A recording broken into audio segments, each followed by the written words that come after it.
post a video again or whatever. Turn my volume up there. Okay. I'm still getting ready. I dropped my sandwich. My dog ate my sandwich. I'll get your sandwich. That's bad. Yeah, I'm falling apart here.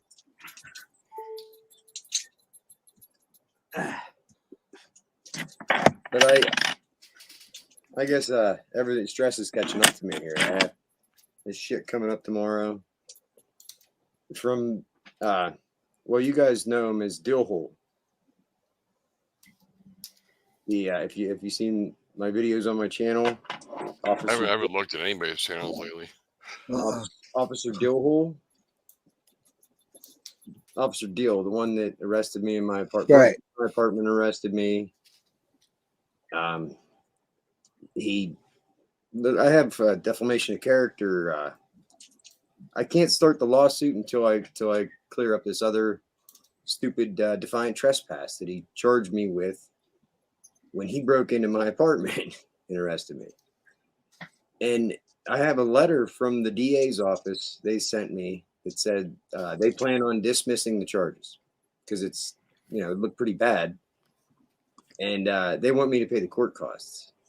Is that a tactic? Is that like a trick for them to try to get me to? Who wants you to pay the court costs? The DA's office sent me a letter asking me to pay the court costs before this date where they dismiss the charges. Well, I would pay if you get rid of the charges. That sounds like a deal. See, How much is it though? How much is it? It's like $160, but that's admitting guilt. Yeah, but if you get any charges, I'd pay it. No, I don't have any charges from this. They're dismissing those charges. That's from him. That's the beginning of this. That's from him breaking into my apartment, arresting me unannounced. He had no warrant at all. He broke in unannounced with another tyrant and arrested me in front of my son. That video's on my YouTube. And then 2 days later, they put it all over Facebook and the news, all the local news and everything, that I was wanted for felony burglary, breaking and entering, criminal mischief. Damn, that's a lot of charges. Yeah, they claimed that I went back to my apartment after I was trespassed, which never happened. And apparently stole my own stuff, which didn't happen. They stole my stuff. So I think he was trying to get out of trouble for breaking into my apartment.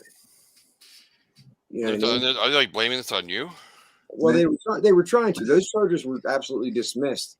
At the hearing that the judge dismissed those charges, my name was not even in his police report. How do you get a warrant for somebody's arrest for felony burglary, criminal mischief, and all that whenever their name is not even in your criminal complaint? That's what I would love to know that. That sounds weird. And it's not the local judge around here that, because we all know everybody knows everybody around here. It's a small town. Hell, I drink beer with the magistrate. You know what I mean? Wow. But sounds like you should be able to work this out behind closed doors. You would think, right? The town is that small. Well, see, this goes back. It's a long story. This is this new cop they just brought on 2 years ago when my targeting started. Maybe he's in on it. Yeah. Oh, yeah. I was thinking he's either just this fucking retard, and they're using him as a scapegoat because they know that I'm gonna do this. They know that I'm gonna push back. Because the chief of police is who I was bitching about for years. Oh, jeez. He's the one that filed false police reports about me back in 2017. And there's proof of that as well. But I never did anything. I don't care. It's over and done with. I took a DUI to avoid going to jail for driving under suspension. I've been through all that shit when I was younger. Oh, it was a nightmare. Yeah, all the court costs and lawyers and fucking bullshit. It started for me in 2013 whenever It's my a lot life of bullshit. I went through all that bullshit. It was fucking hell. Well, I'm taking the stance now. I'm not playing their game. I'm not paying those court costs. I'm not responding to their letters. I'm not doing shit. You know what I mean? And I mean, I just wait and see. If they put a warrant out for you, then maybe you want to pay it. I just wait till they put a warrant out. Well, what they did, they put the warrant out, and then I called the chief of police. Oh, they did put a warrant out? And he said, oh, yeah, there's a warrant. So I had to get my lawyer, and I had to turn myself in and go have an arraignment. But it doesn't matter. The damage is done. It's all Well, if they just want you to pay $160, so you don't now. have to face all those charges. I just pay it and just try to just Well, forget it. that's what I've done for Even though you're mad, no, I no, know that's you what I've might done. be right, but just to say fuck it, get it past you, it might be Well, I worth looked it. into it. I looked into this, and if I admit guilt at all to any of it, I can't sue him. See, I gotta sue him for defamation of character. I have to push back. And then you gotta pay a lawyer big money. Yeah, What, for that's gonna cost. defamation of character? Yeah, you have to pay some lawyer to do that shit. Well, yeah, but Finding one to do that on I, contingency is Yeah, going to be yeah, tough. yeah. That's what I'm Yeah. saying. They I've probably got want $3,000 up front or something. yeah, I have a lawyer, and I've already explained all this to him, and he said he said, I think you do have something here. You know, Well, I just have to bank on him and just go to him and see what he says. obviously I have something, or they wouldn't be fucking doing this, going to this far to do all this shit to me. Well, ask your lawyer what he thinks about paying the 160. What's that going to do? You know, Here's ask the him. thing: the lawyer sent me the paperwork as well. Oh, jeez, your lawyer sent it to you? My lawyer, Oh, he's probably in on it then. yes, he is. Yes. Oh, you gotta find another lawyer then. That's all. Yeah, I know. See, I paid them $400 at the beginning, and then they at the arraignment, the judge asked, "Oh, did you get your stuff out of your apartment?" I said, "No." He said, "Okay, don't worry, you'll get an opportunity to get your things." You know, and my lawyer said, he said, "Don't do anything. I'll work with them. Don't get yourself in trouble." He said, "I'll work with them. We'll work something out to get your stuff. They can't take your stuff."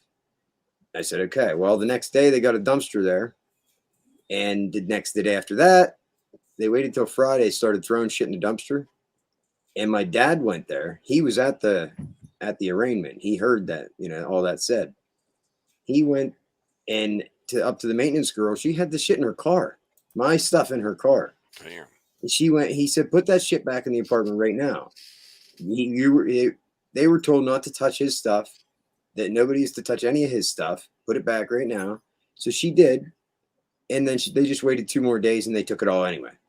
Threw it in the dumpster. I called my lawyer that day, though, and I left a message with him. I said, "Hey, what do I do? They're throwing my stuff in the dumpster right now. I'm not going to go there. That's what they want me to do, So what am I supposed to do right now, And he didn't get back to me at all. So 2 weeks go by. So I didn't send him any more money. And then I had the preliminary hearing. I didn't actually expect him to show up. And he shows up, and they wanted me to take a deal. They were going to drop the felony burglary, breaking and entering, if I just paid restitution for the door. See, okay, so this is how I know they're trying to get me to admit guilt. So okay? who damaged the door? The cop. He broke in. Oh, they want you to pay for it? Legally. Yes, it was my door. Like, I lived there for 4 years. Jesus. The whole thing, the whole eviction and all of it is absolutely violations against my rights. Well, it sounds like they're all in cahoots, the lawyer and everybody. You're fighting the whole town. It doesn't like you're the lawyer's out of Sounds like it, doesn't it? a half hour away. I got custody twice with this lawyer, but it wasn't because of him. It was just because my wife's an idiot, So, but the lawyer and his partner is my lawyer, but he is from this town. His brother lives right down the street. So I'm pretty sure that they're all, they're I know it. Why would he still be taking my case? All of these appearances. Well, he just wants to know what you're gonna do. It's like he's the insider. That's why. All these appearances, and I haven't gave him another fucking penny. And I don't call them. I don't do anything. Yet they show up at my hearings and shit. You'd have to have a lot of money, get a new lawyer out of town, and really, if you really wanted to go after them, it'd be a lot of work. Yeah. Well, what's the alternative? Pay them the money and move, or just move on and say fuck it. They're never gonna stop. I tried to do that several times over the years. This has been going on for years. I tried to just let bygones be bygones, forget about it. But the truth is the truth, and they'll never stop until they discredit me and put me in jail, because they know that that I can't not tell the truth. They know that I'm going to keep telling the truth. So without getting me thrown in jail. They don't like that, do they? What's that? No, they don't like that. They don't like that, the truth. No, they don't. It scares them. Mm. So I used to just take the charges, pay the fines, move on, Every charge you look at my record, looking back at it, was bullshit. I could have got off on every single one of them. Most of them I wasn't even guilty of. And I learned my rights, and found out that this chief of police is a fucking tyrant. I found out just by coincidence that he went out of his way in 2017 to tell a church-going homeowner and her 19-year-old son to lie, that say that this never happened, this one incident never happened, just so he could add charges to me, just to stack the charges. It wasn't even necessary at all. Like, that's scary right there. He lied and told civilians to lie, and he didn't even have to. Okay, and I found this out just by sheer luck. I went to the bar like a couple years later, and I was telling the story, and this kid, I hit this lady's car, right, her parked car. Whenever I was driving, I'm pretty sure they knocked me out. Fell asleep driving, and I was actually free to go. I passed the field sobriety test, passed the breathalyzer, and I was getting my stuff out of my car, and she started bitching. She said, "What? He's not going to jail?" Oh God, yeah, I know that ex got me in jail. She's like a Karen, They're evil. They're evil exes. Sharon Redbaum. I'll throw her out here. Sharon Redbaum. Oh boy, not a Sharon. Yes. She's I like another Sharon. Oh geez, that name is plagued. Sharon. Oh boy. She's a cousin Karen. Oh, I know Sharon. No Sharon. I know Well, I Sharon. can't say that. I'm sorry. I know this Sharon. Oh God, she's the evilest thing on the planet. She's in one of my videos. Oh yeah. Oh. Well, this particular Sharon, I've never did anything to her. Never, I even at the accident, I got out. I was, very polite and trying to accommodate everybody. My insurance paid for her car, 100%.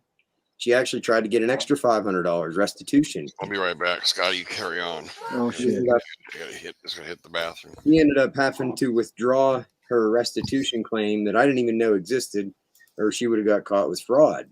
You know what I mean? Because my insurance covered everything up to $5,000 property damage. And it's funny because she says, "Oh, this is the third time a car has hit or third time our car has gotten hit right here in the same spot." And they have a big ass driveway, but yet they choose to park this car. What do they do? They fucking have a bullseye painted on it? I think it's an insurance scam, to be honest. I think they do it. They painted a fucking bolt in that son of a bitch, man. Fuck. They want a new car. They just, we'll just knock somebody out when they're driving. They can hit your car and you get a new one. Because they are in with, they own a body shop and all this. And, they're high up in the town and the church and all that. But, so the cop comes back over after she's bitching. And he looks, and I'm getting my shit out of my car because the tow truck's coming.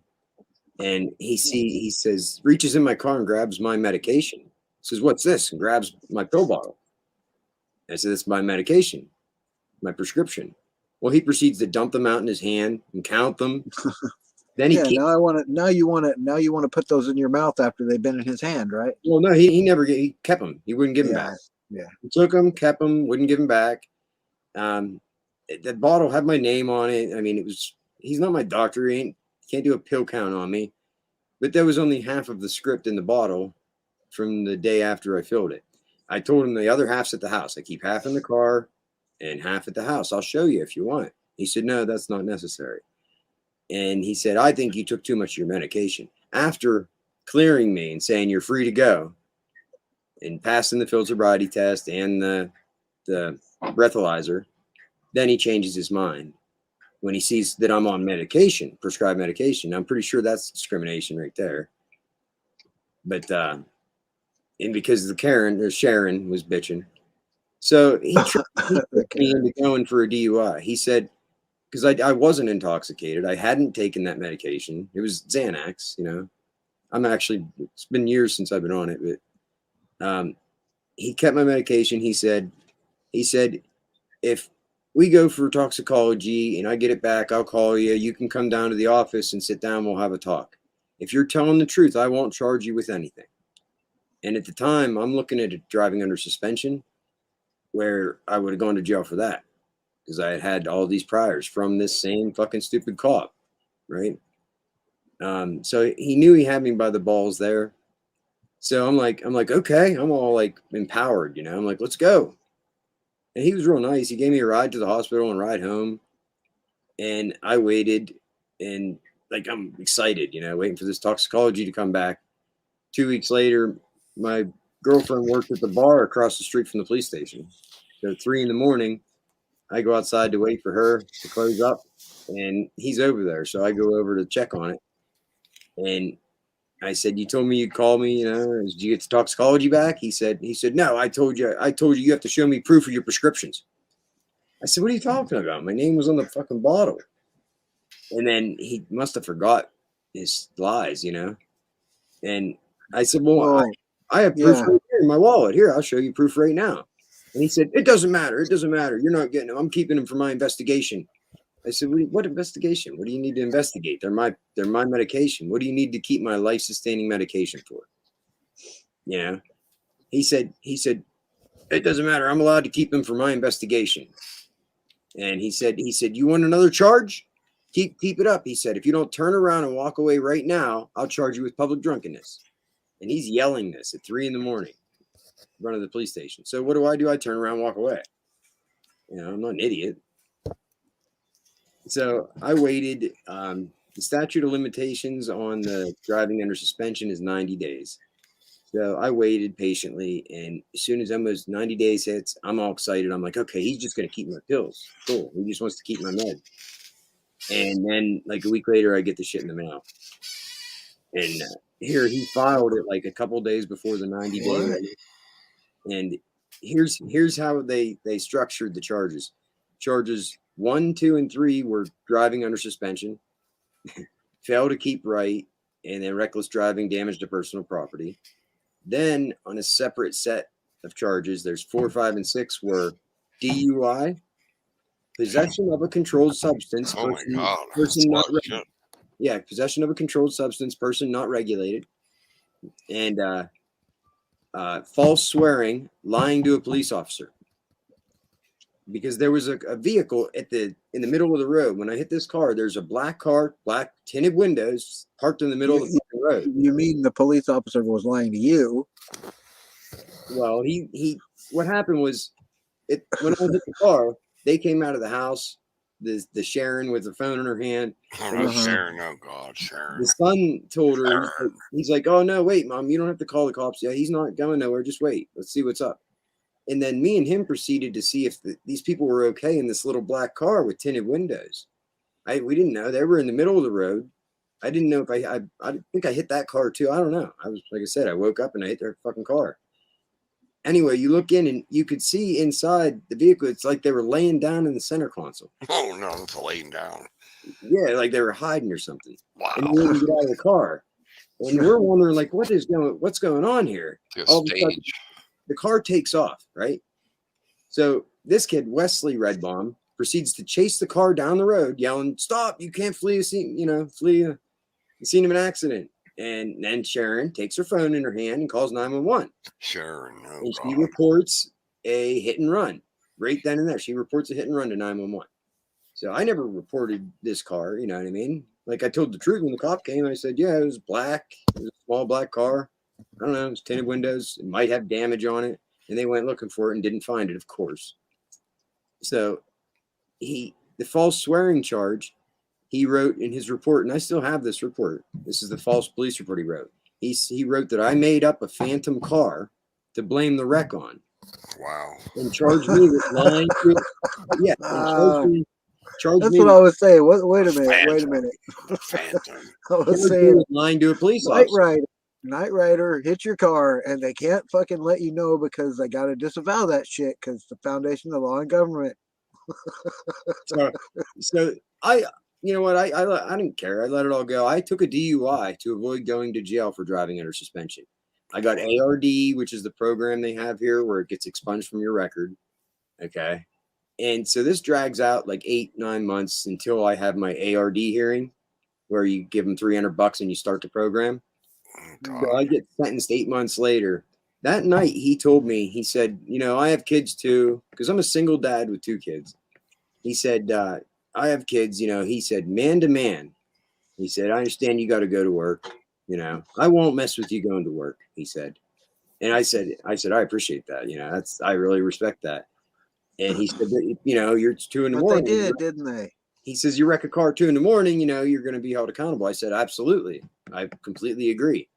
You know, let's go get this blood work. And so 8 months later, I had my ARD hearing in January. Meanwhile, I'm going to work every day.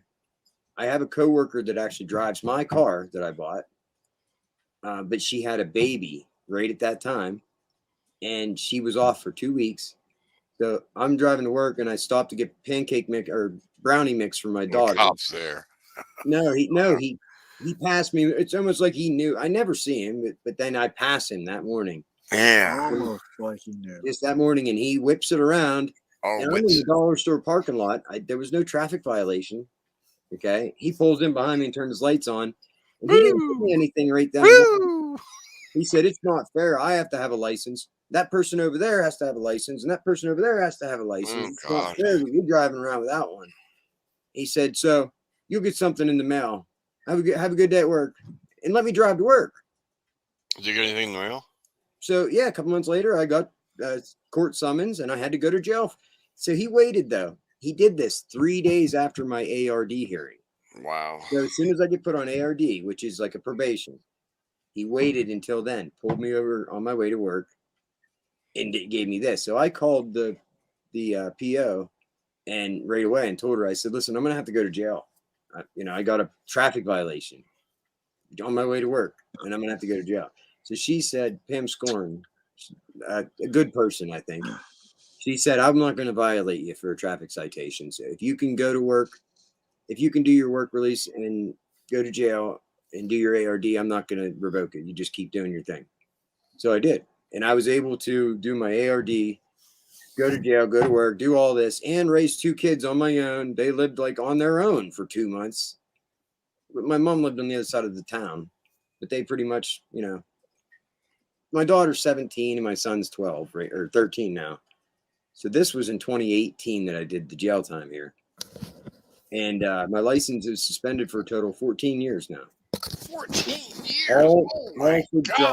All for driving under suspension.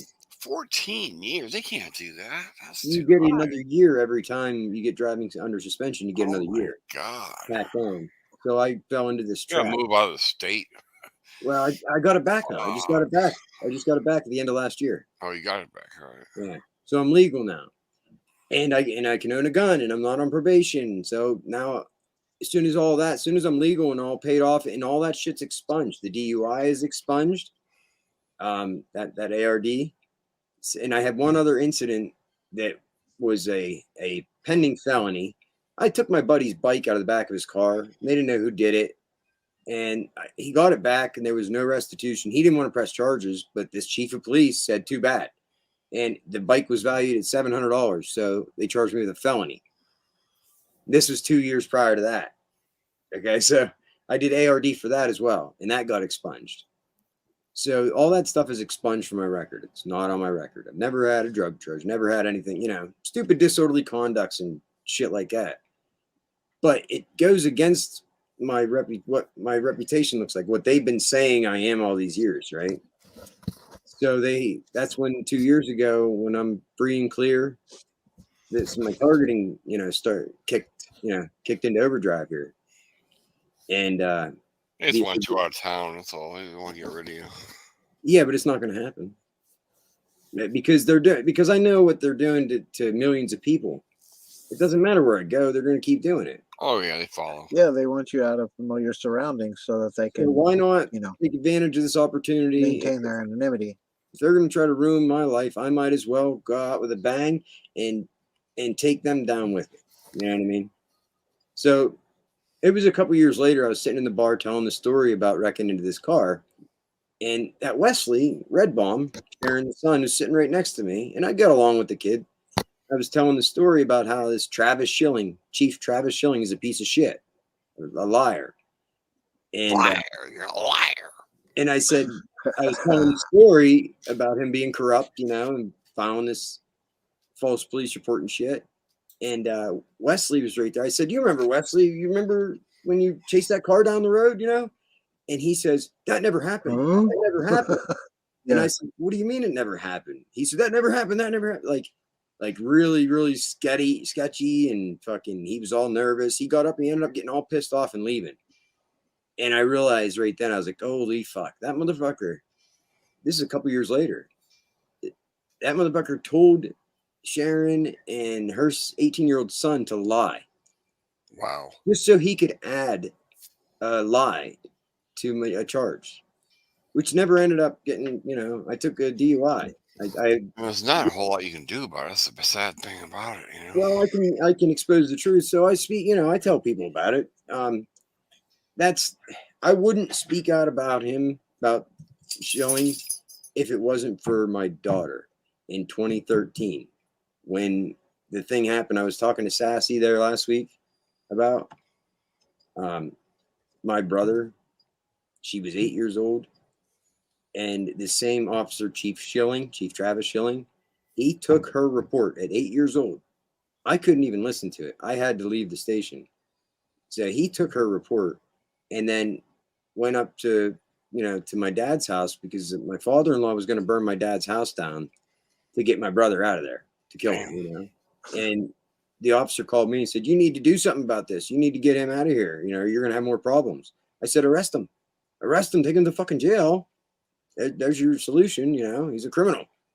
You heard what he fucking did. And he just got out of jail 2 days before that. And he called me an hour later and said, okay, I have him. We're on our way to jail. I said, okay. And I called my father-in-law and he left. Well, I came to find out whether it's true or not. I don't know. My dad told me this. A couple years later, I found out my dad told me that Travis Shilling didn't take him to jail. He went to the psych ward instead of jail, which I figured that much. But my dad said Travis didn't take him to jail.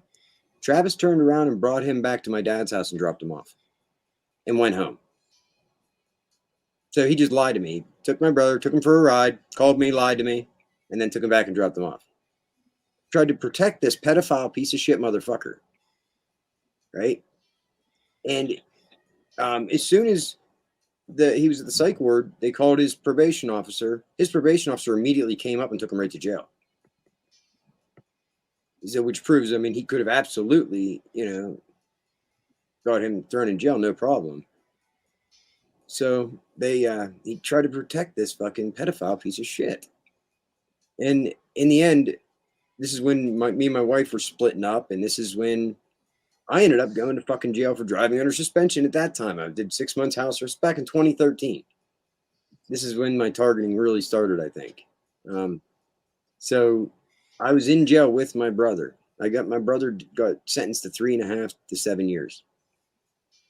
Yep, state. And I got sentenced the first time ever had to go to jail for driving under suspension in 2013. A simple driving under suspension, I did over 6 months house arrest and 2 months in jail. Oh, boy. And yeah, after 5 months and 3 weeks, they violated me.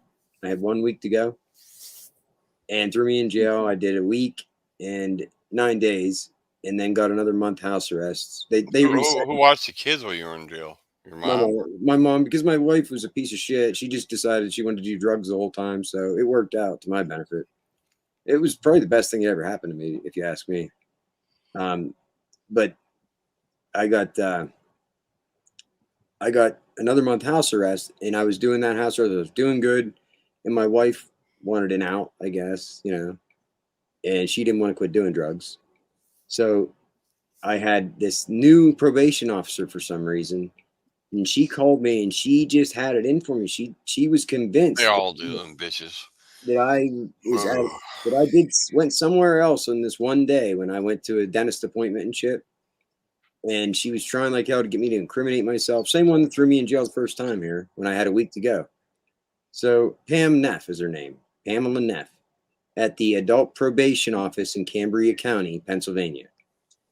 So I go up there. She calls me. She says, your paperwork better all check out or you're going to jail. This is after I already went to jail and all this shit. I said, it will. I go up there and sure enough, everything checks out. And she didn't know what to do. She says, where's your diagnosis paper? I said, what do you mean, my diagnosis paper? I never heard of a diagnosis paper. She's from your doctor. Where's your diagnosis paper from your doctor saying what your appointment was about? And I said, he didn't give me one. Do you want to call him? I'm sure he'll give you whatever you need. Nope, it's too late. You're going to jail. Right, just like that. I was like, what are you talking about? Call him. It's 1 o'clock in the Diagnosis afternoon. paper. What the fuck? Yeah, I'm like, it's 1 in the afternoon. Call him. He's in the office. He'll give you whatever you need. Nope, too late. So they threw me in jail.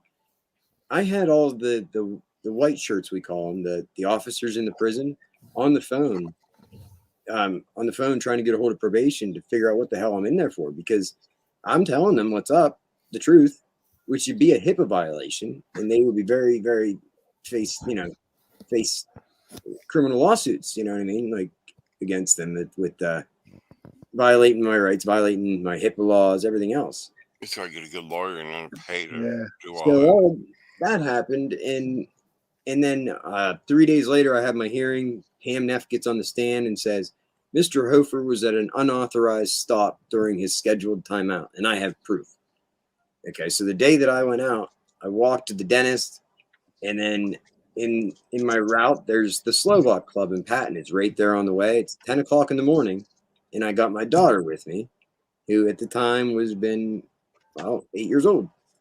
And I called ahead of time and ordered her pancakes because the kitchen is open in the morning. There's not a bar. Like, it's a private club, but the bar's not open. There's a kitchen and a bar. It's connected, you know. So I called and ordered pancakes for her to pick up on the way. And I stopped to pick up the pancakes. I just stopped, paid for them, grabbed them, and went on my way, you know. And I'm a member there. So I signed the sign up. You throw $1 in and they do a sign up, a drawing. And it gets high. I won a couple $1,000s there in the drawing before. And at the time I needed the money. So I wasn't not gonna put $1 in the fucking drawing, you know. And so she knew this. My wife is the only one that knew that I stopped there. My wife obviously told her, and Pam kept asking me that day, where else did you go that day? Where else did you go that day? She was trying to get me to incriminate myself. And I wouldn't tell her. So she threw me in jail for no reason, violated my rights. Then 2 days later, drove to Patton from Evansburg. It's like a half-hour drive from her office. Drove right to Patton, right to the Slovak Club, and went in and got the copy of the sign-up sheet and presented that in court. So the judge, I mean, they all talk to each other. You can't tell me that he didn't know what was going on. He acted confused, and he said, I don't understand. You came in front of me 8 months ago on this 6 months house arrest, and this is your second violation. I said, yeah. I think this is just a misunderstanding. I picked up pancakes for my daughter in the morning, and he said 2 months in jail. Boom, cracked me on the head. So after all of that, house arrest, 9 days in jail, and resentenced and everything, they gave me 2 more months in jail, all for a simple driving under suspension. So how long ago was this? 2013. Okay, it's a while back. So yeah, I got out of jail at the end of 2013. Lost my house, lost my marriage.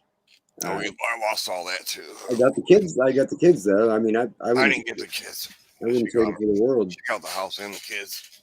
So I think I have a guardian angel looking out for me. That needed to happen. You know what I mean? I needed to get away from her because I spent years just feeding her, you know, just trying to keep her happy. I have willpower. You know what I mean? I did drugs and everything, and I was addicted to opiates, but it's not hard for me to say, no, I'm done, you know? But for her, she didn't want to quit. And that's where we parted ways, you know? And I got out of jail and she started talking to her again. She wanted to work things out, and she got worse, if you ask me. She didn't get any better. And at a certain point, I had to just walk away. I had to completely cut her off and walk away, because I wasn't going to help her, and I wasn't going to help myself or my kids. And so I did. It was the best thing that ever happened to me. And then she got better. But then she went downhill after that. She then got caught shoplifting. She got banned from the Dollar General in Patton for shoplifting. Got caught at the pharmacy for shoplifting.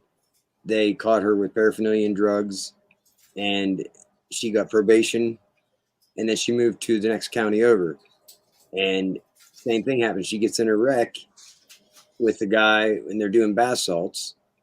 And she gets on probation. And she got possession and shit there too. So she's on probation in 2 different counties now, right?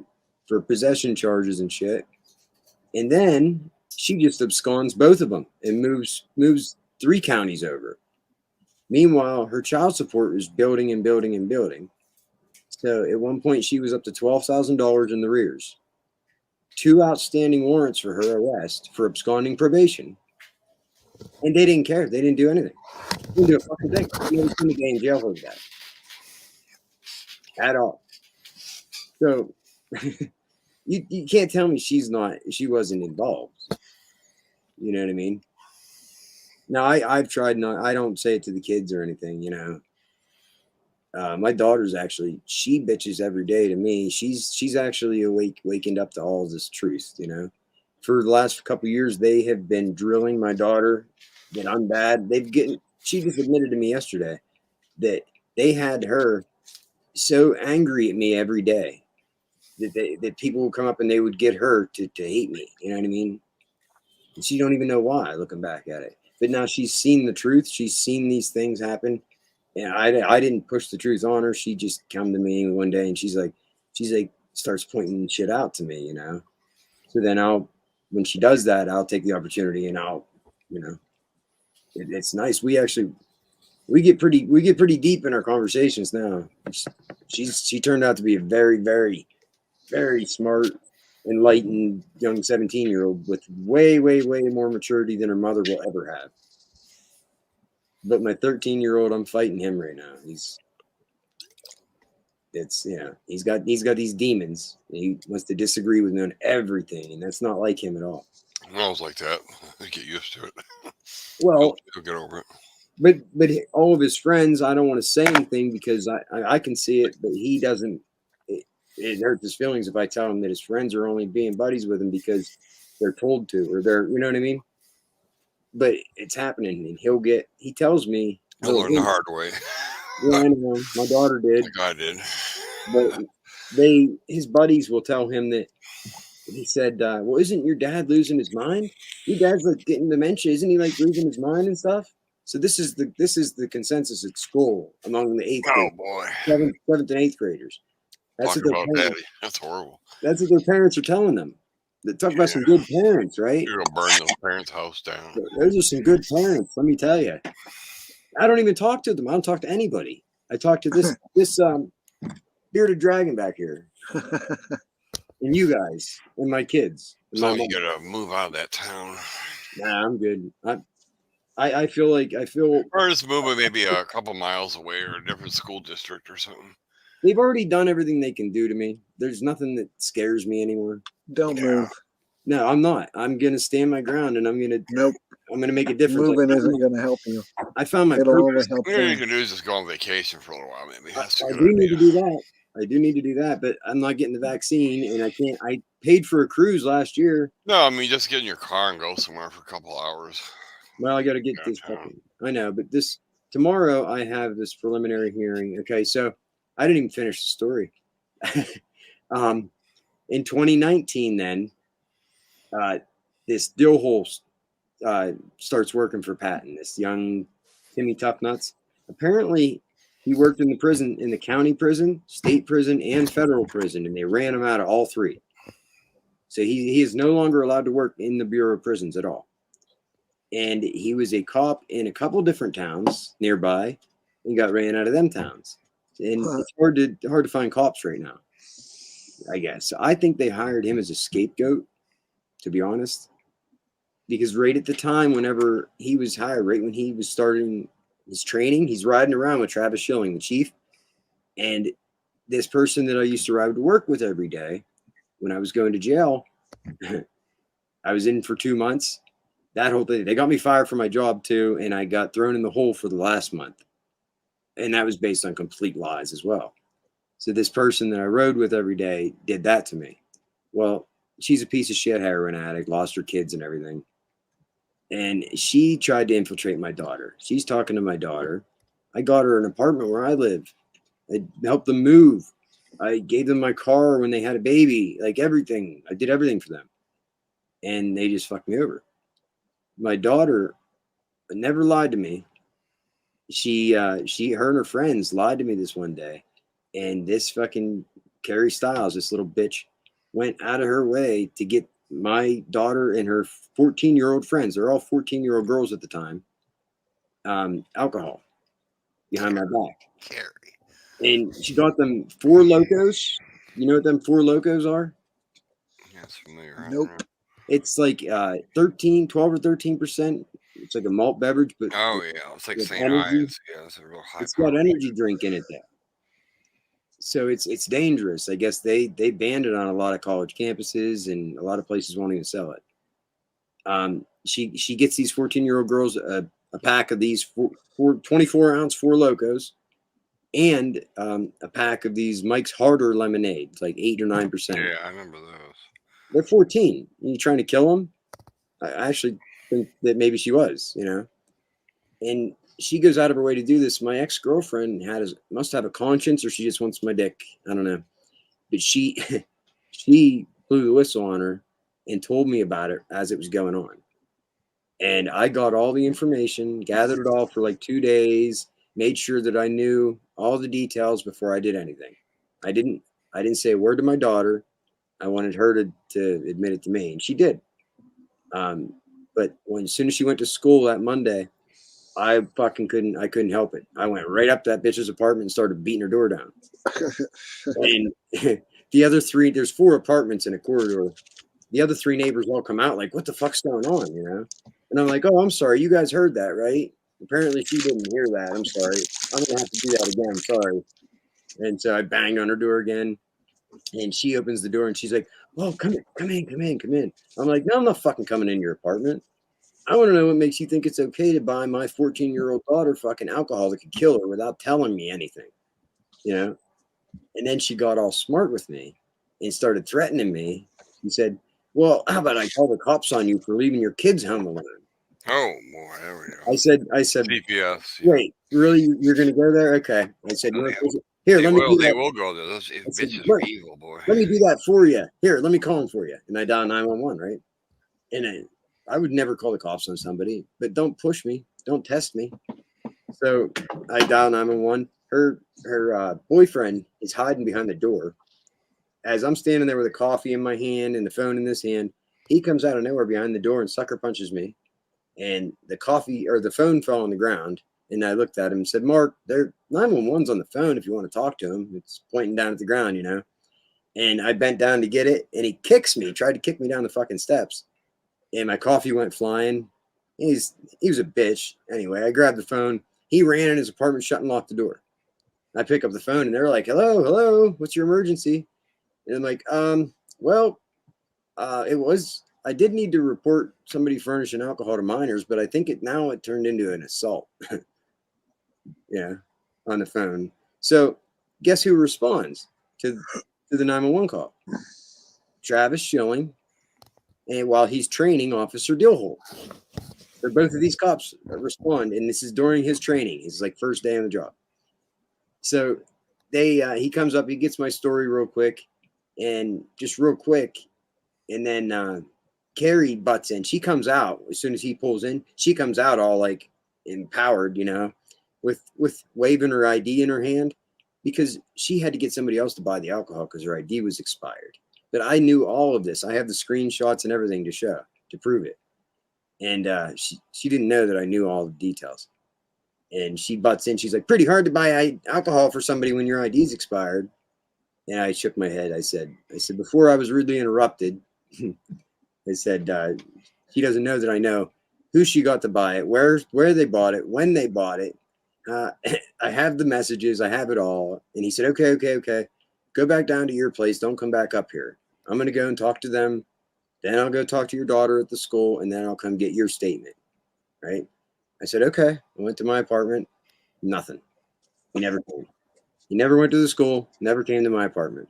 I heard he went into their apartment for about an hour and talked to them. And they came out all chummy, buddy, right? According to the neighbors. because they were obviously they're nosy. They wanted to know what was up after just getting woken up to me beating on the door. So, so 2 or 3 days goes by, and I'm like, what the fuck is going on, you know?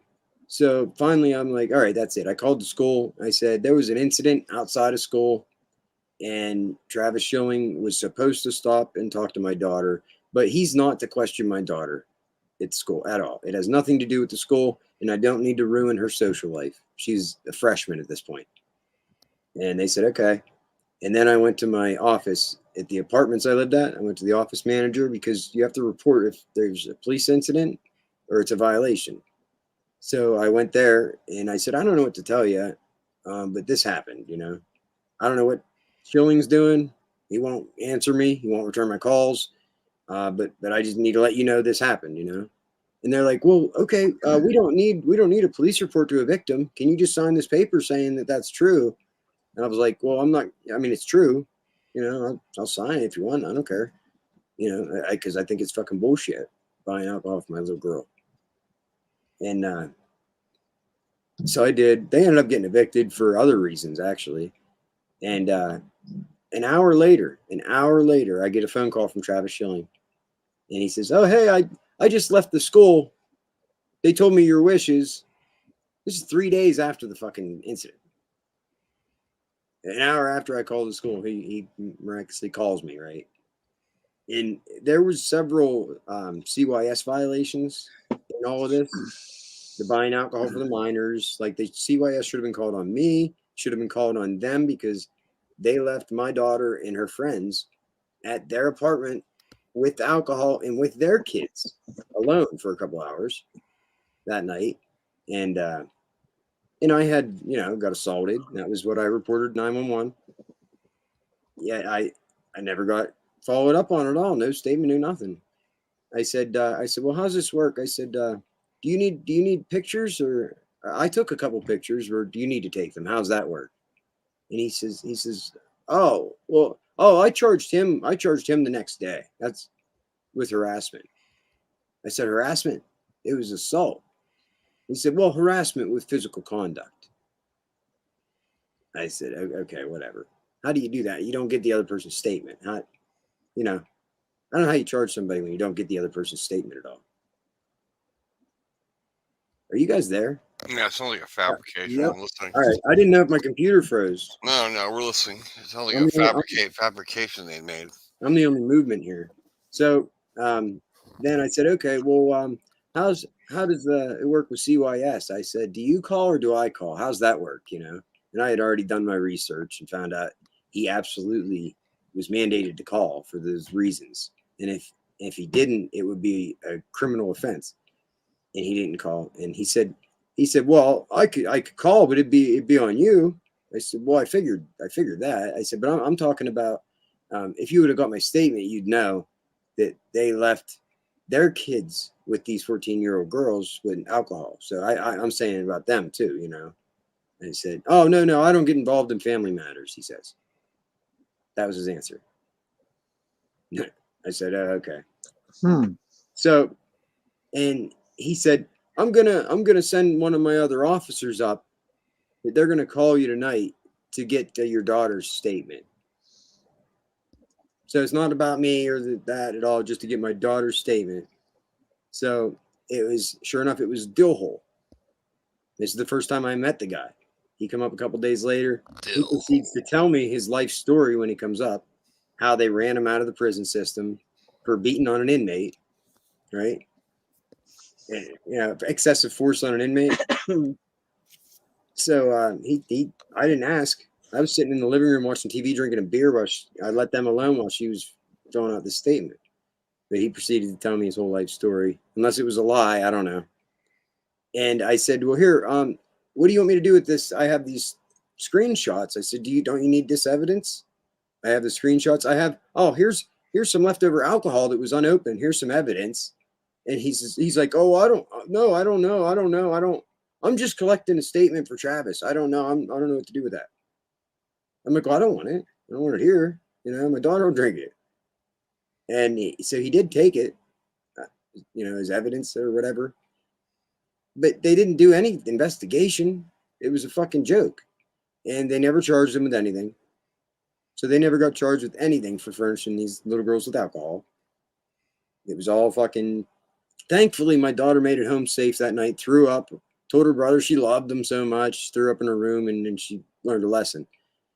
But it was scary. I mean, they fed these girls this alcohol. Then they took them to a party back tracks. I mean, you know what I mean? What are you trying to do? I think the only reason that nothing happened is because somebody's looking out, or because my daughter has a head on her shoulders, you know?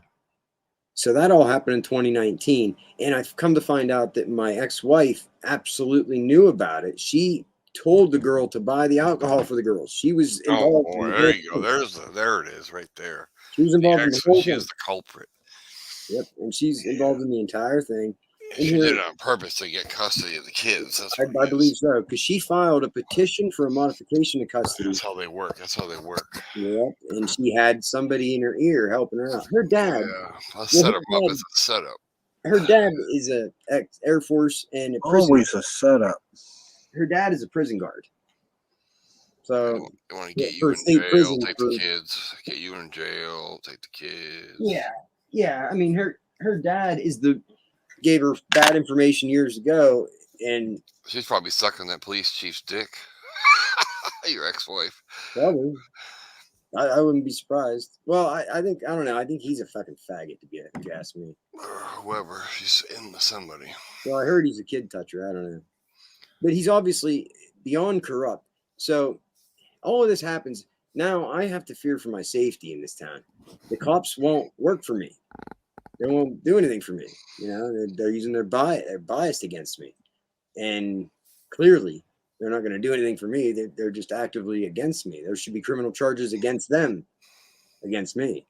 But I've never did anything.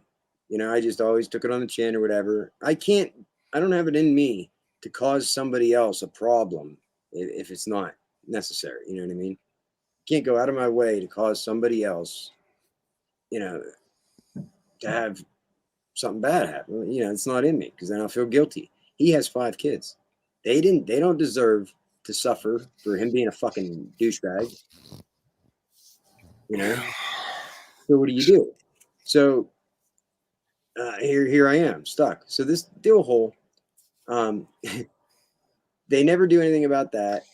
And then I was over in the next town in 2019, right when COVID started, 2020, sorry. And I got a lottery ticket right when the store closed, and I had a suspended license.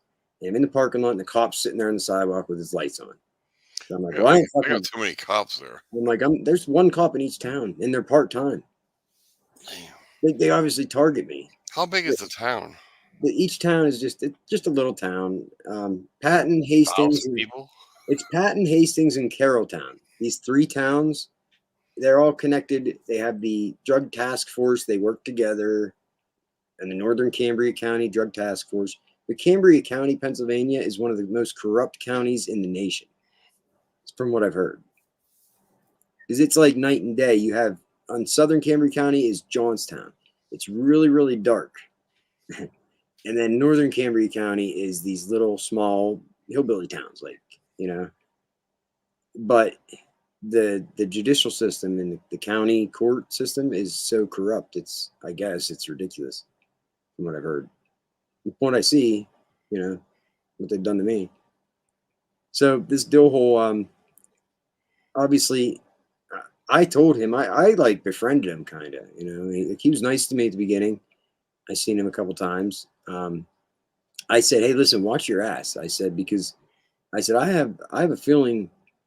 I said, these idiots, I found out about the gang stalking, and I told him about them following me around and shit. And he said, so you're telling me Travis Schilling paid people to follow you around? I said, no, I'm not telling you that.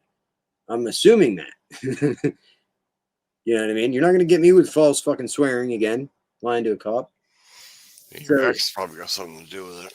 Yeah, I'm sure. Oh, I'm sure. Because all this time, they wouldn't do anything to her. They actually gave her a custody hearing. That's what I'm saying. He put in for a petition, a modification of custody in 2017. Yeah, 2017. And at the time, she was like 10,000 in the rears and 2 outstanding warrants. And there's absolutely no good reason for Gang stalkers, that's the reason. them to move. They just said it would be good for the kids to move into her 1 bedroom with her and this guy and another kid, instead of the school they've always known where they've flourished, where they have a home, and they've always. So they gave her a hearing, and I'm like, you gotta be kidding me. She ain't gonna show up. She has fucking warrants for arrest. She ain't gonna show up. The whole time she's brainwashing my kids, telling my daughter and telling my son that they're gonna move in with her. They're gonna move in with her. They're gonna move in with her. And I told him, I said, I'm gonna be honest with you. It's not happening. I said, your mom's just feeding you dreams. I said, the way it really works in reality is I'm gonna do everything in my power to do what's in your best interest. And just so you know, you'll get a say when you turn 12 or 13. But that doesn't mean you get to pick. The judge will take that into account. That's all. That doesn't mean you get to pick. That's the honest to God truth. So, and I guarantee you, the way the circumstances are, no judge is ever going to take you away from the school and the home you've always known and throw you into a new environment with somebody who has outstanding warrants and a bunch of back child support. Sorry, it's not going to happen. And, they didn't believe me. Then the hearing came and she didn't show up. So she shot herself in the foot. They put a provision in that she has to petition the court a good reason why she didn't show up to these other custody hearings before they'll even consider any more modifications, So they won't, she's not going to do anything with the custody. Well, then the kids will be growing up by the time And then since 2019, this is when she stopped seeing them. She's completely stopped. I believe, like I said, I think, like you said, she was trying to get me in trouble. Yeah, backfire. And that sucks because she's punishing her own kids. She's putting her own kids at risk to get the kids. Like, what kind of fucked up fucking parent are you? And she stopped coming. She has this creepy fucking fiance, and he sat my kids down and told them that he couldn't stand to look at them. And he made them feel so uncomfortable. They said they didn't want to go there. I said, that's all right. I'll blame it on me. I said, I will not make you go somewhere you're not comfortable. And I told my ex-wife, I said, the kids are not coming over until we all 3 sit down and get on the same page. And she flipped the fuck out. Fuck you. It ain't none of your business. You ain't talking to him. You ain't talking to him. I said, well, if he wants to be part of your life and the kids are going to go over there where you guys are fiance, you live together, he's absolutely got to be on the same page here, especially if he's going to sit my kids down and degrade them and tell them that. He wrote my daughter a 10-page letter. It was fucking creepy, right? I have copies of it. And this is when my daughter realized that, because she liked Dan. Dan was her buddy, He helped make bracelets with her and shit. And he was a dick to my son. So he's a fucking creep. She was like a teenage girl, So I said, Dan's a fucking creep. And we all need to sit down on the same page. He will not. I haven't seen him since. She keeps him away from me. She protects her Dan, the creep. So she stopped seeing the kids, and she told everybody that I'm keeping the kids from her. I just said we all 3 need to sit down and be on the same page. That's it. And she went around, completely stopped trying to get the kids at all. She blocked me on Facebook. I tried to reach out to her. I'm not. It's not good to keep the kids from their mom. You know what I mean? Kids talk shit. I go to bat for their mom. I go to her defense. It's fucking. It tears me apart inside. Like, it rips up my heart to see them like that and see their hearts get ripped out over and over again.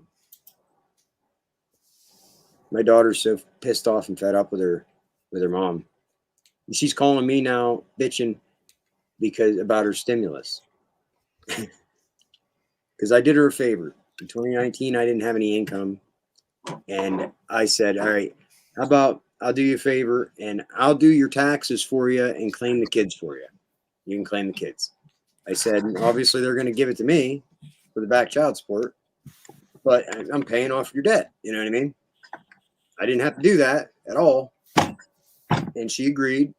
So I did her taxes for her and she got like $6,600 back and it all came to me. And then COVID happened. So what do you think happens with the kids' stimulus money? The stimulus money would go to her Damn. because I did her taxes, even though they lived with me their entire life. And she hadn't even seen them now in 2 years. It's like ridiculous. So I knew this was coming. All these Where does stimuluses. she work or anything? Or where Yeah, well, she does now because she doesn't want to go to jail. She works at Subway, and she is now. I paid off $10,000 of her child support for her. So she went from 12 or 13,000. She's down to like $2,000 in the rears. So basically, she keeps it. She's keeping it up now. She pays. She's never voluntarily paid. She's only ever had her wages garnished. That's it. But I get like $200 every 2 weeks. Yeah, I don't even think that's too much if you ask me. But I'm not gonna do. I told her I would help her get it reduced if she wants, but I'm not gonna just do it for her. So what do you do? So I'm the bad guy because I paid off her debt, right? And now they send her a tax paper. I guess when I did her taxes, we're still married. You know what I mean? We didn't even get divorced.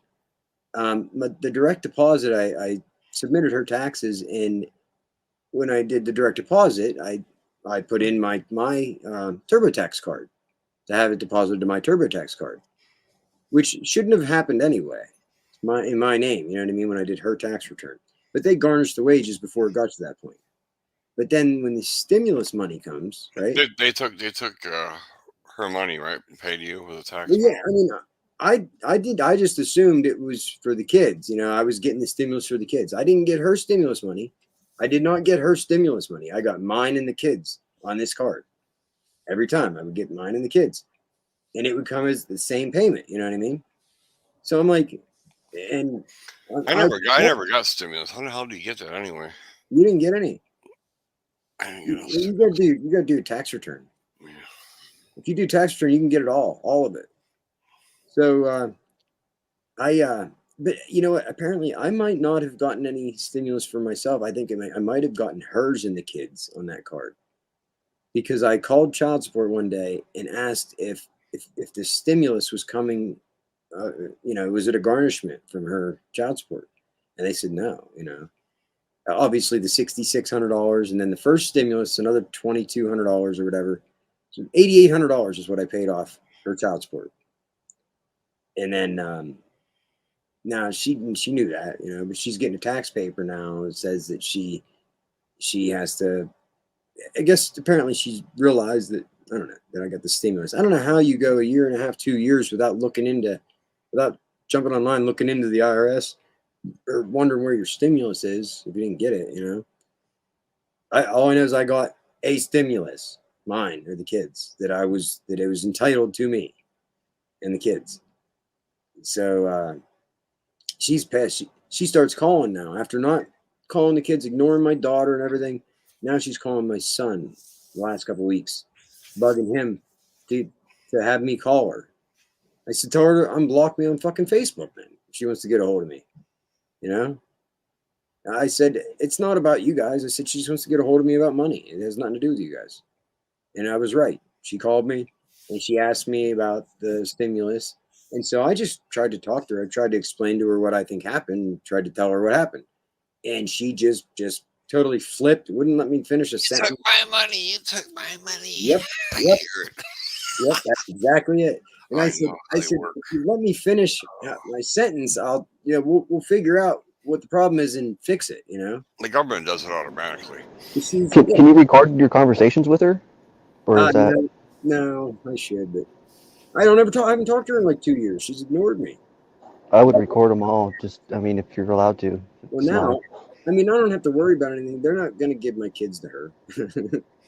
Yeah, but still, but for any kind of reason, you never know what the defense may be that you may need. There's a few different ways. You can buy like an app to record it through your, whatever phone you got. Like if you got an iPhone or something. Yeah. There's apps you can buy. Okay. What about I have an iHome Mini or a HomePod Mini, And like I'll take my calls on it sometimes. You know, I'll just say, "Hey Siri, answer my phone." You know. And the one day, whenever just recently here, when I called Dillhole to get my pistol back, to get my gun back, and he on the phone. Would that call be recorded? Do you think Apple would have a recording of that? Might be on the cloud, maybe. I don't know. Yeah, but to get it from them, it's The not like subpoena, that wouldn't happen. you'd have to go through like a federal warrant or something. Well, it's my information. I mean, but Oh, I know, but they my won't dad- give it to you. no, I'd have to do some shit. And to the get cop won't give it to you either. They have it recorded for sure. it. Oh, the cop does? Yeah, all their stuff is recorded. Okay. Well, yeah. See, I called him at the cop station and put him on notice. I said, you know, I'd be coming to get my gun. I had the paperwork. He has no legal obligation to keep it. And he says, "You never get your fucking gun back. You ain't getting your fucking gun back." Swearing up and down on the phone, and claiming all kinds of shit. And then he hung up on me. And meanwhile, I'm telling him, I'm reporting to him that my life's being threatened because I got this phone call the day before saying my targeting will never end, right? And they set my chainsaw on fire. And I told him after he's telling me I'll never get my fucking gun back, I said, I have a right to my protection in my personal property. I have a right to be protected in my personal property. It's a constitutional right. I said, and you have no legal standing to keep my firearm from me. I said, I'm reporting to you right now that I have a legitimate threat. And he says, I don't fucking care. You ain't getting your fucking gun back.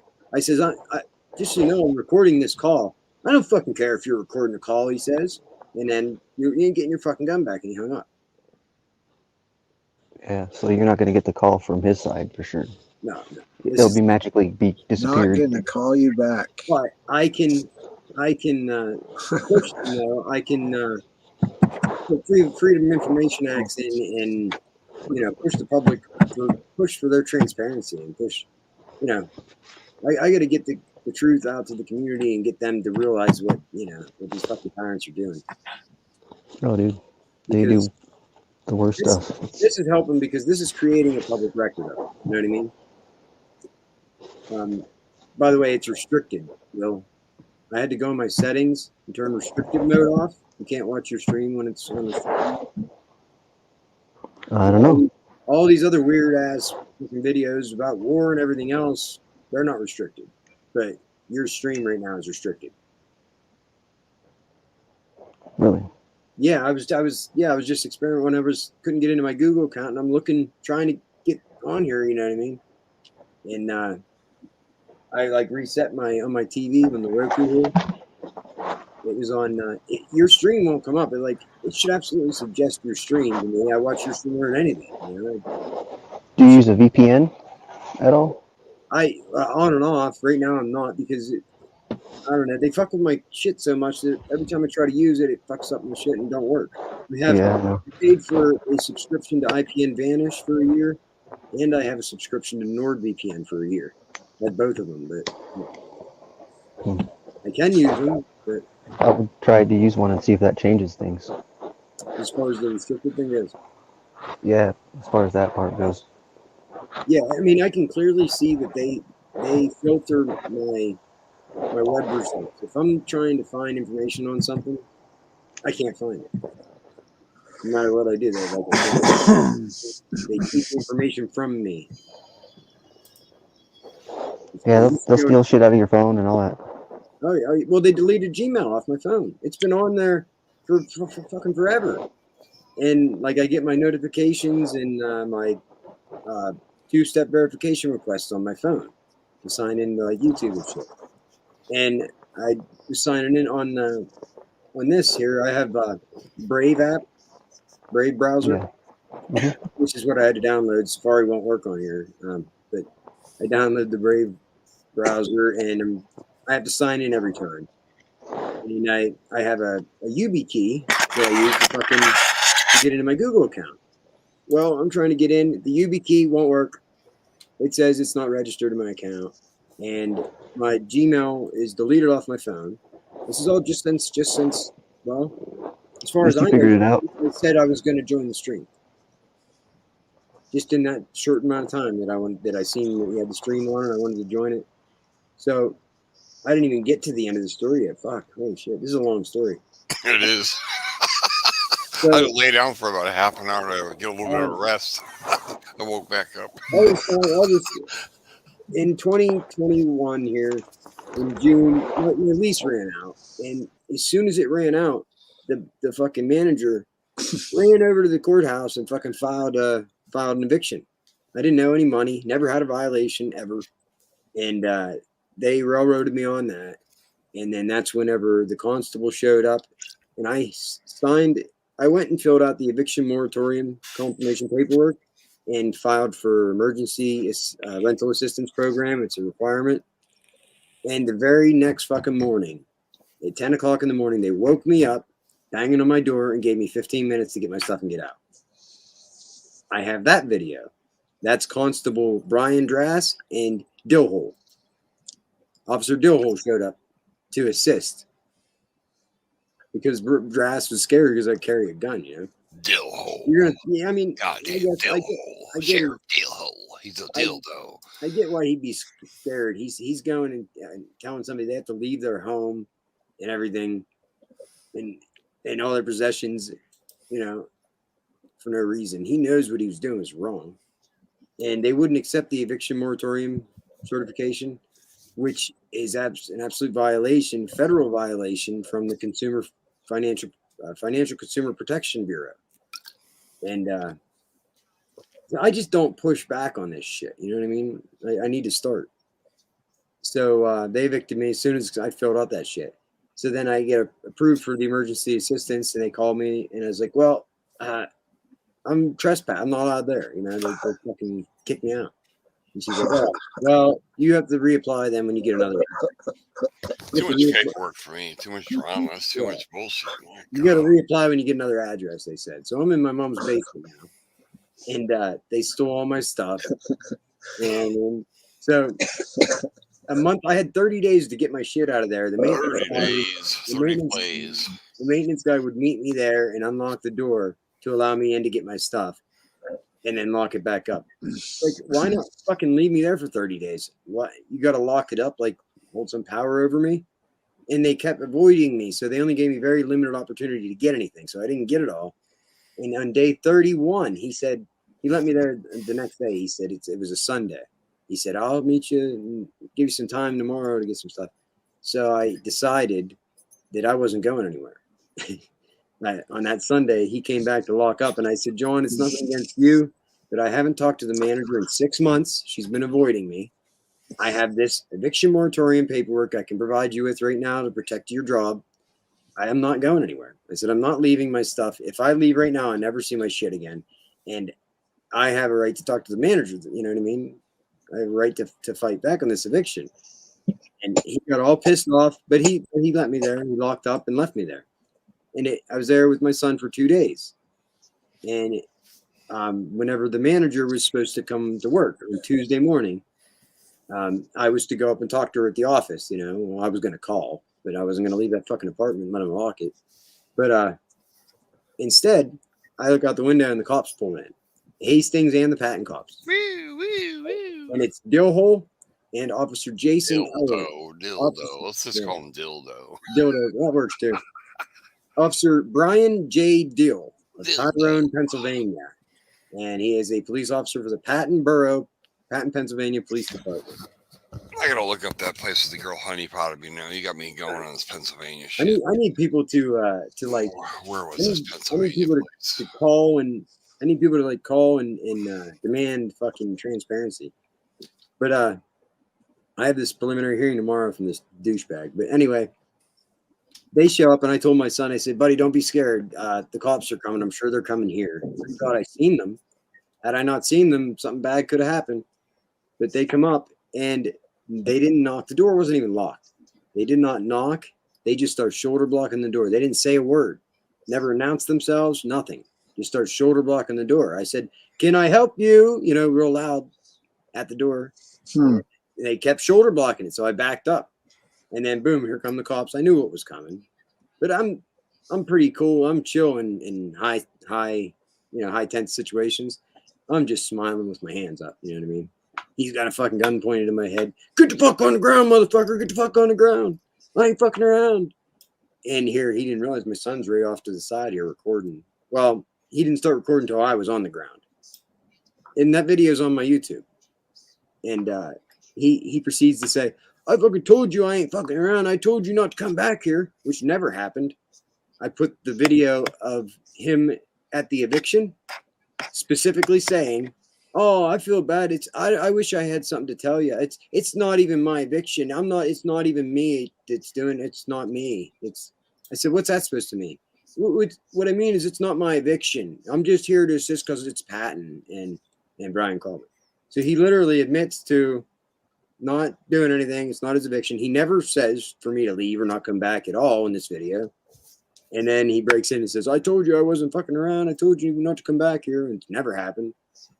And he broke in without a warrant, unannounced, breaking and entering. Wow. I don't care if you're a cop. He didn't have no right to do that. Just because the manager, instead of coming to work, went to the cop station and said, that I was up the apartment and that I was evicted or trespassed. Well, it doesn't matter. It's not a cop issue. It's not their issue to break in the door and arrest people. It's a court thing. You know what I mean?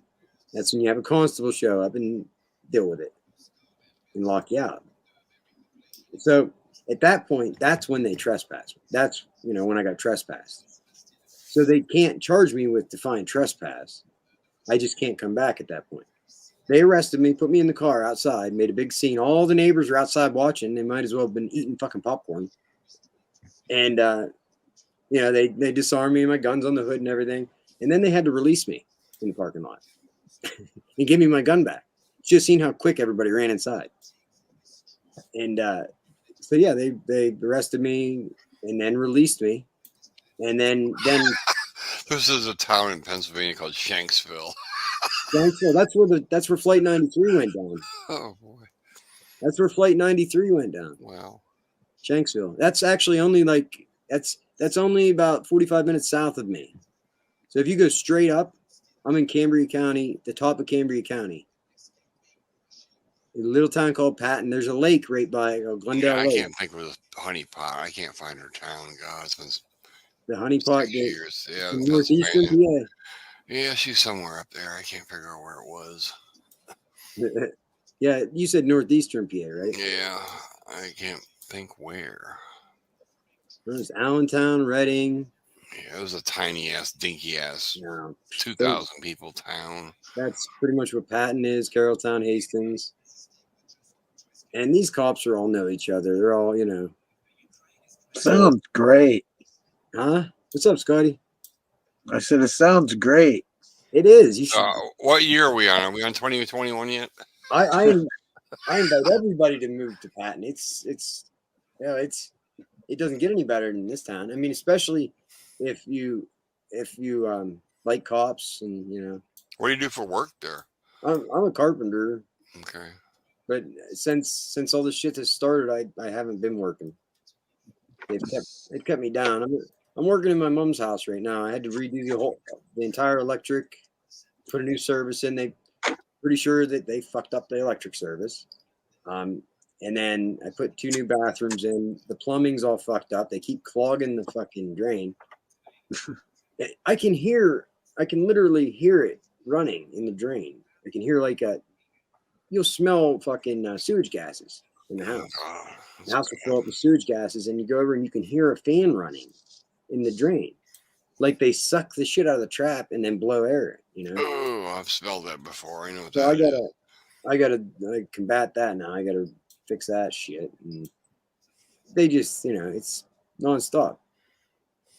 But they try to make my daughter wreck her car. I'm pretty sure they did actually make her wreck. She hit head on into a school bus on her way to school. You can't make this shit up. And guess who the officer that responded was? Officer Dillhole. And guess what? He's a creep. My daughter admitted to me that he absolutely hit on her. What? Yeah. Oh yeah. He was cop hit on your daughter? Mm-hmm. Oh yeah. He's like 30. Oh. And he was hitting on my daughter. And he's married with kids. She was 17. Yeah, she is 17. Yeah, she works at the convenience store downtown. Oh no, So you gotta watch her, boy. So she's getting everybody in town. They have they have access to her to fill. So all they do now is they just ask about me. Everybody asks about me. They just want to know everything. Nobody, they know where I live and they have my number. They can call me or stop by. But if they want. So then she tells me that he went there and one of the workers there, their mother is a doctor in Georgia, and Officer Deal, I guess, was trying to get this kid to have his mother send up a prescription for him and put it in my daughter's name. I don't know what the prescription was. She said no. Obviously, thank God she refused it. But this is the type of people that we have policing our fucking town. He's a creep. He went there before anything and told her that I was a heroin addict. I had warrants for my arrest, all this fucking lies. Went and told when she was 16. He went and told my daughter this shit. At work. I'm pretty sure you're not allowed to do that. I would take all that to the Inspector General, dude. Well, the Inspector General, is that federal or state? The state follows me around. The state's in on this too. Yeah, but it's like a federal thing. Okay. It's the same in every. The Inspector General. Yeah, or the. Well, I've called the Attorney General's office. I've sent emails and done everything with the Attorney General. I get nothing back. I started at the local level. I called the DA's office, told them. They told me to call the state cops. I called the state cops. They tell me to call the DA's office. Call the DA's office. They tell me to call the state cops back. They just give you the runaround. It's a back and forth game. So nobody will touch it. And then I realized that I found out that you can't even prosecute. If I'm on a federal watch list, it'll just get dismissed anyway. So I have. Yeah, but if it's your daughter against a cop doing some shit, like some creepy shit, Yeah. But I promised her I wouldn't say anything about it. I didn't want to embarrass her and make a big thing about this because, excuse me, if I do, she's not going to like me for it. Right. Because she actually told me last night that she feels stupid because she believed this cop, all this stuff that he was telling her. And she says, I feel stupid. I don't know why I believed all this stuff. I said, because he's older and he's a fucking cop and you're 17. It's understandable that you believe him. I said, it's good. I'm glad that this happened to you, that you have a good, valuable life lesson. Just know that there are evil fucking people out there that are capable of anything. That's sick too. That's the ones that you watch out for. Yeah. They've been actively fucking targeting me and my daughter. You ain't getting her. You can see a picture of her behind my shoulder here. That's when she was like 8. Yeah, no, 2011. That was he was like 6 there. Okay. Gorgeous little thing. But you should see her now. She's a young woman now. She's fucked. I don't know how to do any of this shit on this computer, but some other time I'll show you guys some other shit. But so this Dill hole, 2 days after he broke into my apartment, I'm hanging out of town at my buddy's house, and they knew where I was. You know what I mean? Because they follow me everywhere. And I get phone calls from my mom and dad saying that there's a warrant for my arrest. I'm on the news and on Facebook, and I still have all that shit. I think it's still up there, as a matter of fact, still on the news and Facebook. It said that I'm wanted for felony burglary and criminal mischief. I thought it was a joke, Sure enough, no, there was a warrant issued by Judge Fred Creaney out of the Adult Probation Building in Evansburg. What do you know? He's the district magistrate in Evansburg, PA, which is where the county seat is, where the common police court is. His brother is the head judge at the main court, Tim Creaney, or he used to be. But either way, there's no reason that he should have went outside of this district to get a warrant. I don't understand. Why didn't he go to Zungalai? Mike Zungalai is our district magistrate, and I think that's what's happening now. Is there's this dispute, amongst their whole fucking world, where they're not following the chain of command and the proper chains here, because this warrant, I called Travis and I got a hold of my lawyer, and we scheduled to go have an arraignment the next day at Zungalai's office. And the next day, then one of the secretaries, they called in the morning, the secretaries, they tried to sneak one in and get me to go up to the prison. They were going to throw me in jail and silence me, is what they were going to try to do for a couple of months. The lawyer called me back and said, "Oh, well, I guess we're not going to Zungalai's office. I guess we have to go to the prison to do the arraignment or something like that." And I said, "That doesn't make any sense. The charges are in Zungalai's jurisdiction. He's there. It's during business hours. He would be the one to do the arraignment. That's going above his head if you go to a different judge." So I'm wondering what the fuck's up. And then last minute, right before I was heading to the prison, I got a phone call from my lawyer saying, "Oh, I guess Zungalai called us back. He wants this handled at his office." So then we ended up going to Zungalai's office, thank God, and getting arraigned. And it was, Dealhole wasn't even there. It was Chief Travis Schilling was there to present the criminal complaint for the arraignment, and I got released, on bond or whatever. And then the preliminary hearing, they tried to get me to take a deal and pay restitution for the door. I said, absolutely not. I'm not a fucking idiot. I didn't break the door. They violated my rights. I'm not taking a deal and getting, paying for the door that he broke. They tried, the manager was there, the maintenance guy, the maintenance girl, the cop, like they were all there at the preliminary, and it was priceless. So he charged me with that burglary and all that.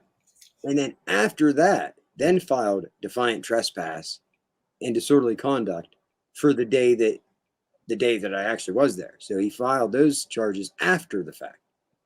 So it's backwards, you know what I mean? And the numbers on the docket sheets prove that. So we go there, and they did the case, and he completely dismissed the felony burglary. Well, there was no felony burglary. That's what they put on the news and on Facebook. It was a lie. There was never any felony burglary charges at all. So there's the defamation of character. Yeah, you got to get him for that defamation on that. And I have a video of Dill admitting that he reported it to the news and shit. It all, the way everything's happened. That's why I think there's a higher power that's watching out for me, because it's just weird how all this has happened. I thought earlier tonight, I wonder if the whole fucking gang stalking thing is on purpose, is like we're being used in order to bring out the truth. I wonder if that's because it's at our expense. Do you know what I mean though? Because it's designed to force us to improve our life, right? In a way. I mean, obviously there's certain people that abuse the fucking technology and they're absolute evil, and they need to, but it's forcing people to open their eyes to it. It's forcing this shit to come out. Is the whole gang stalking thing a white hat project? Is it like a good guy thing? Negative. No, yeah, it's not. This is all bad. They're not. The program is highly complex. Huh? I can't understand how they're that dumb that they actually keep doing it, and they think that they're going to get somewhere. Well, they're just the pawns, like the henchmen. Okay. You know? I mean, that's yeah. I mean, it's just a theory, because they have to be thinking.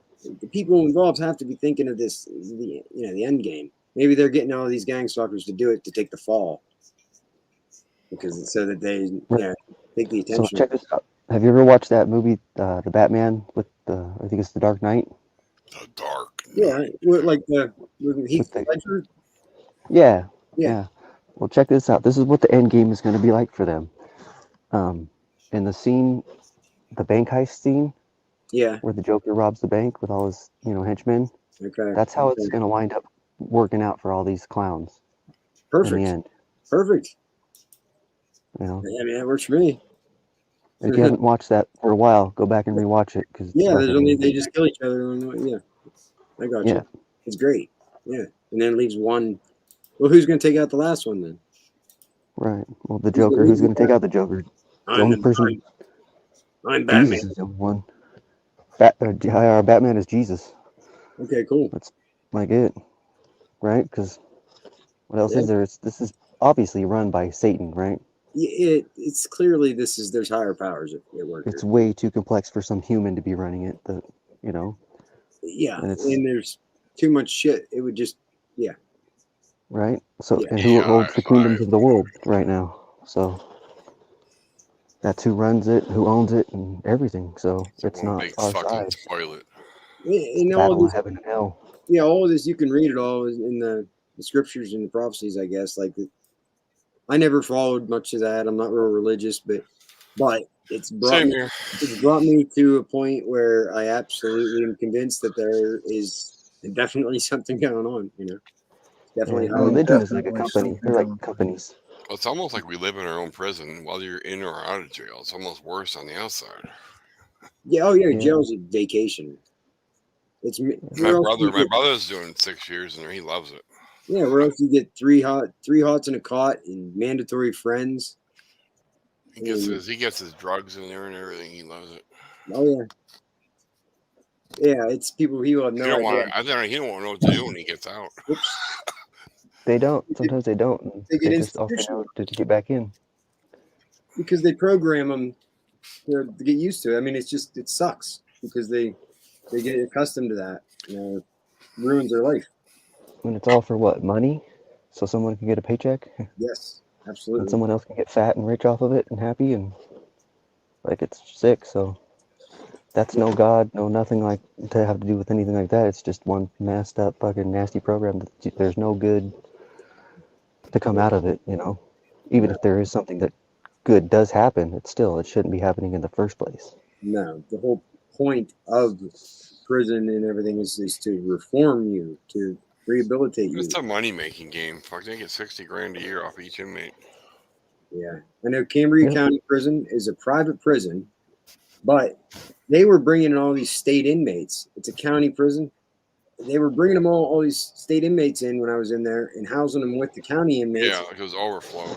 They And got a room. they created these programs to where they would transfer them to a county prison for their return to home plan.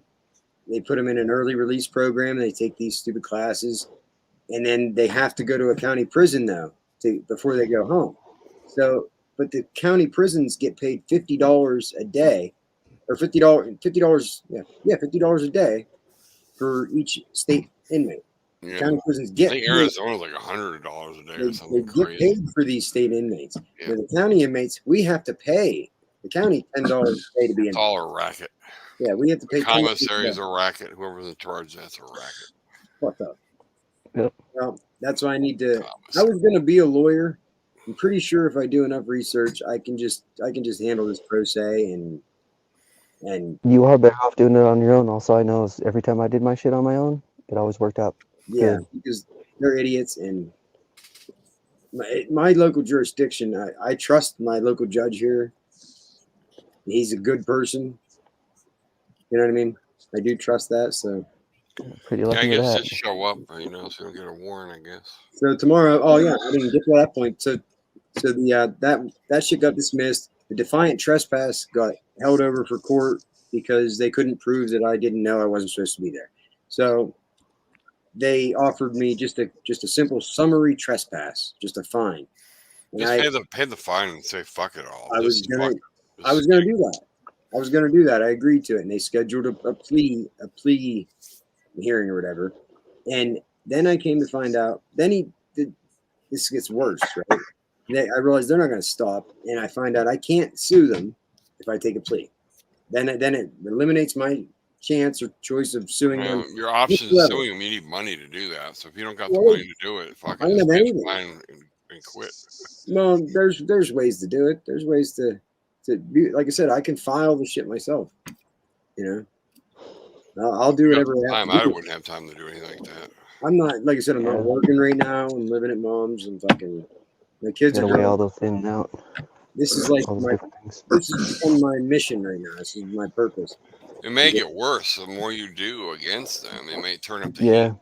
Dude, the only thing worse is them to kill me. Them to come and kill me. Well, they're going to turn the heat up, make your life worse. No, If they you are. just play the plea and get the fuck out of there and try, hopefully it'll go Yeah, away. sometimes it's better I just to like. revoked, Make well, it go away. I went there and revoked my plea. I revoked my plea, right? And the same prosecutor is the one through the whole thing. They scheduled. Then I took my daughter to work on November 24th, my son's birthday. Took my daughter to work, and then Dillhole pulls me over, okay? And here my registration was expired. I didn't even realize it. But I've been driving the car around for a couple months, passed the cops several times. They waited until I didn't have my phone on me, and they pulled me over, and then he demanded my gun, right? And I'm like, now previously you broke into my apartment and arrested me at gunpoint. I'm a little leery. I don't want to give you my gun, you know. This is my personal protection. You're a fucking loose cannon. And he's known, I guess, for it. That's why I think they hired him as a scapegoat, because my lawyers said that they had issues with him in different jurisdictions and other towns, and Sorry, everybody Tanya. called him Super Trooper. So I really do think they're just using him as a scapegoat, and he's just a patsy. Because Travis Schilling is getting near retirement now, and if this shit were to come out, he'd lose his pension, he'd lose all that, you know. And I never wanted any of that anyway. But I have to protect myself and my kids.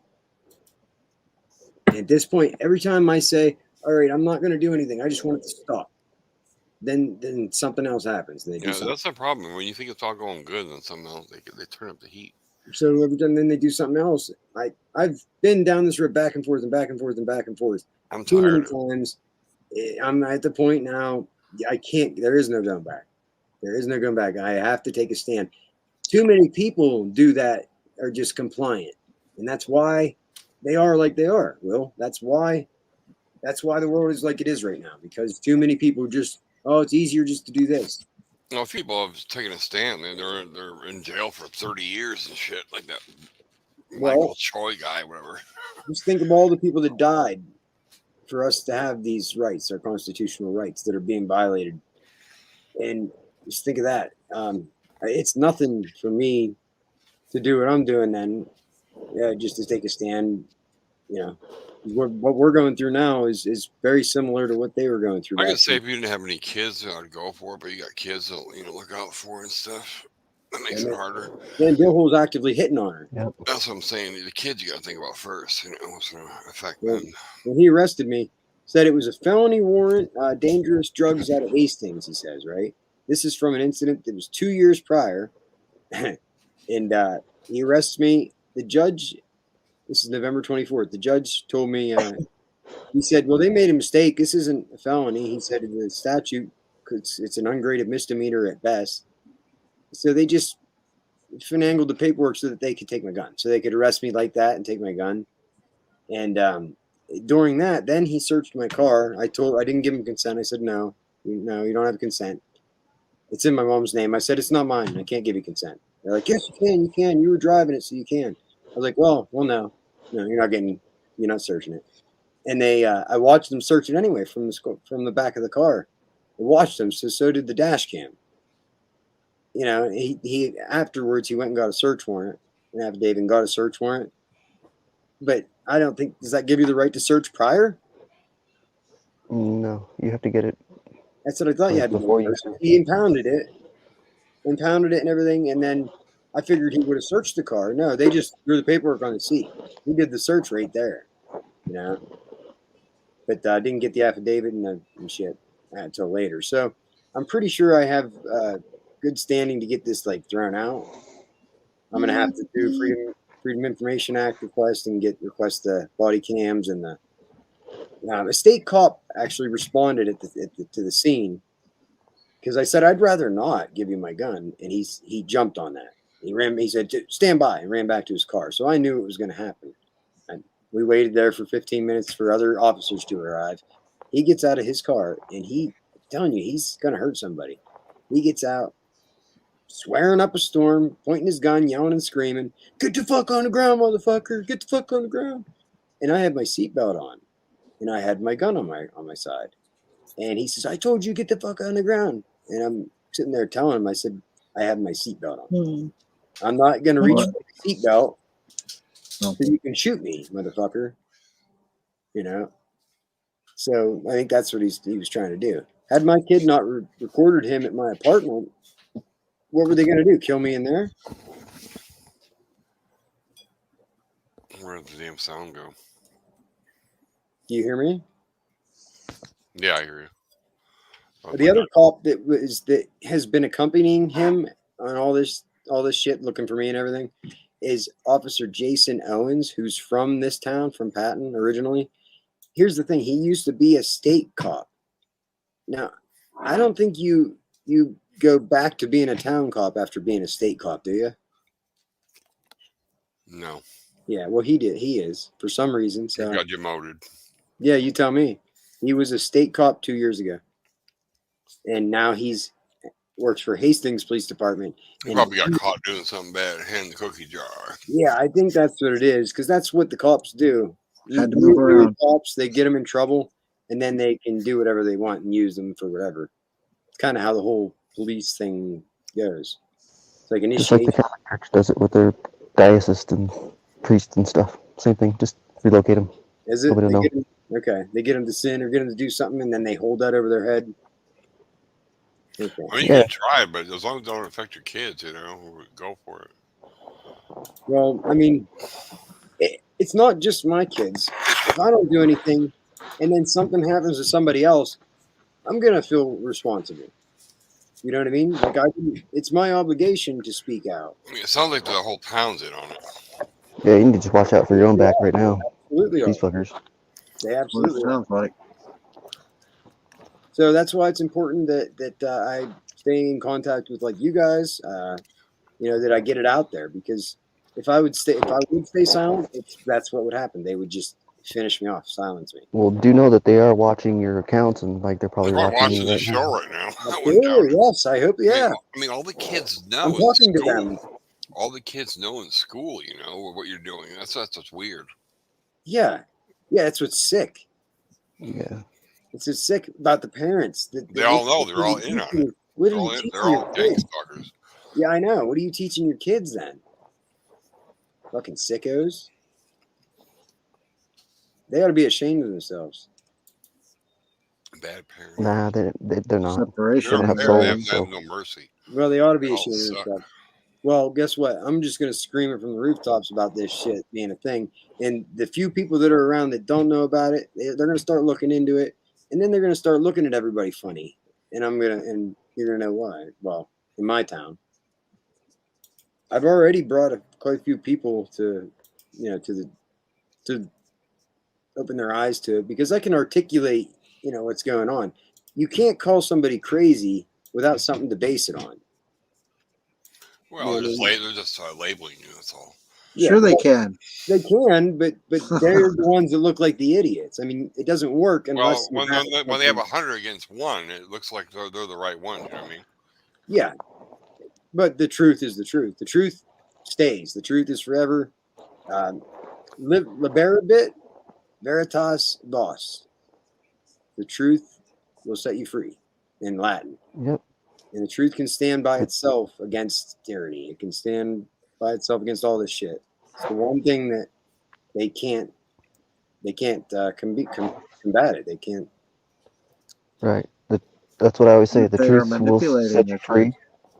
The truth hurts, right? The truth hurts, but it may set you free. But it may cost you, a life sentence or two first. Arm or a leg.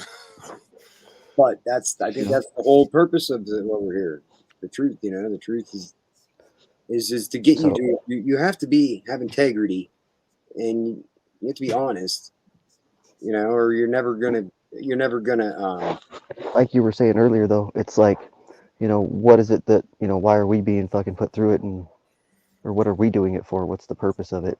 That the purpose is for us to be like the testimony that fucking Jesus needs to have to convict fucking Satan for all this bullshit, dude, doing all this stuff. So I am right in a way. We are being used to bring the truth out.